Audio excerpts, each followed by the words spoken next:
മൂന്നാമത്തെ ബലാത്സംഗ കേസിൽ രാഹുൽ മാങ്കൂട്ടത്തിൽ MLA-യുടെ ജാമ്യാപേക്ഷയിൽ വിധി നാളെ. ജാമ്യാപേക്ഷയിൽ തിരുവല്ല മജിസ്ട്രേറ്റ് കോടതിയിൽ വാദം പൂർത്തിയായി. കോടതിയിലെ അടച്ചിട്ട മുറിയിലായിരുന്നു വാദം.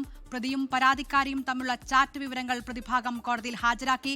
രാഹുൽ സമാനമായ കുറ്റകൃത്യങ്ങൾ ചെയ്യുന്ന ആളെന്നായിരുന്നു പ്രോസിക്യൂഷന്റെ വാദം. അശ്വിൻ പാലാഴി തിരുവല്ലയിൽ നിന്ന് വിവരങ്ങളുമായി ചേരുകയാണ്. അശ്വിൻ, ഇന്നത്തെ വാദം അടച്ചിട്ട മുറിയിലായിരുന്നു. എന്തൊക്കെയാണ് പ്രോസിക്യൂഷനും പ്രതിഭാഗവും ഈ വാദത്തിൽ മുന്നോട്ട് വച്ച കാര്യങ്ങൾ? ജില്ല ഇന്ന് രാഹുലിന്റെ മൂന്നാം ബലാത്സംഗ കേസുമായി ബന്ധപ്പെട്ട ഏറ്റവും നിർണായകമായ വാദങ്ങളാണ് തിരുവല്ല മജിസ്ട്രേറ്റ് കോടതിയിൽ നടന്നത്. ഇതിൽ ആദ്യഘട്ടത്തിൽ തന്നെ പ്രോസിക്യൂഷൻ അടച്ചിട്ട കോടതി മുറിയിൽ വാദം വേണമെന്ന ആവശ്യം മുന്നോട്ട് വച്ചിരുന്നു. അങ്ങനെ മജിസ്ട്രേറ്റ് അത് അംഗീകരിക്കുകയും പ്രതിഭാഗം അതിനെ അനുകൂലിക്കുകയും ചെയ്തു. അങ്ങനെ ഏകദേശം 2 മണിക്കൂറിലധികം അടച്ചിട്ട മുറിയിൽ ഈ കേസിന്റെ ജാമ്യാപേക്ഷയുമായി ബന്ധപ്പെട്ട വാദം നടന്നു.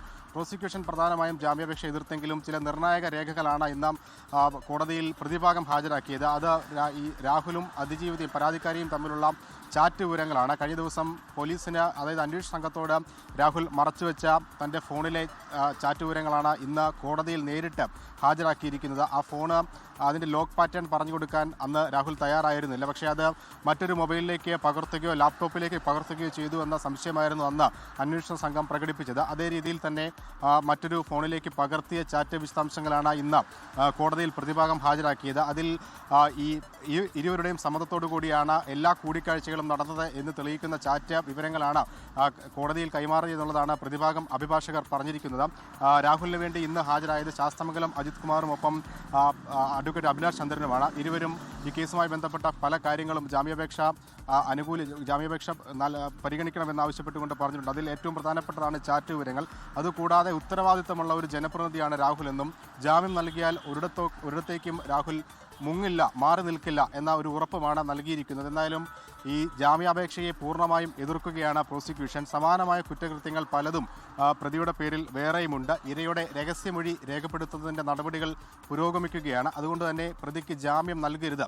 ജാമ്യം നൽകിയാൽ അത് സാക്ഷികളെ സ്വാധീനിക്കുന്നതിനും ഒപ്പം ഈ പരാതിക്കാരിയെ അപമാനിക്കുന്നതിനുമടക്കം സാധ്യതയുണ്ട് എന്നുള്ളതാണ് പ്രതിഭാഗം ബാധിച്ചത്. എന്തായാലും ഇതിൽ ഈ ജാമ്യാപേക്ഷയിലെ വിധി നാളെ തിരുവല്ല 1ാം ക്ലാസ് മജിസ്ട്രേറ്റ് കോടതി പറയും. എന്തായാലും അതിൽ ജാമ്യം ലഭിക്കുമോ എന്നുള്ളതാണ് ഏറ്റവും പ്രധാനപ്പെട്ട കാര്യം. മജിസ്ട്രേറ്റ് കോടതിയാണ്. മജിസ്ട്രേറ്റ് കോടതിക്ക് ജാമ്യം നൽകാനാകുമോ എന്നുള്ള ചോദ്യം ഈ നിയമ വിദഗ്ധരടക്കം ഉന്നയിക്കുന്നുണ്ട്. ഒരുപക്ഷേ മജിസ്ട്രേറ്റ് കോടതിയിൽ ജാമ്യം ലഭിച്ചില്ല എങ്കിൽ സെഷൻസ് കോടതിയെ സമീപിക്കാനാണ് പ്രതിഭാഗത്തിൻ്റെ തീരുമാനം. എന്തായാലും ഈ കേസുമായി ബന്ധപ്പെട്ട പല വാദമുഖങ്ങളും ഇന്ന് ഈ അടച്ചിട്ട കോടതിയിൽ നടന്നിട്ടുണ്ട്. അതിൽ ഇവർ തമ്മിലുള്ള ബന്ധം കൂടുതൽ വ്യക്തമാക്കുന്ന രീതിയിലുള്ള കാര്യങ്ങളാണ് പ്രതിഭാഗം പ്രധാനമായും കോടതിക്ക് മുന്നിൽ അവതരിപ്പിച്ചിട്ടുള്ളത്. എന്തായാലും നിർണായകമായ വിധി അത് നാളെ ഉണ്ടാകും. ഇതില്ല ലോകത്തെവിടെയായാലും ഏത് സമയത്തും 24 വാർത്തകളും ഓഗ്മെന്റഡ് റിയാലിറ്റി പാക്കേജുകളും എക്സ്പ്ലെയിനറുകളും വിശദമായി കാണാൻ ഞങ്ങളുടെ യൂട്യൂബ് ചാനൽ നിങ്ങൾക്ക് സബ്സ്ക്രൈബ് ചെയ്യാം.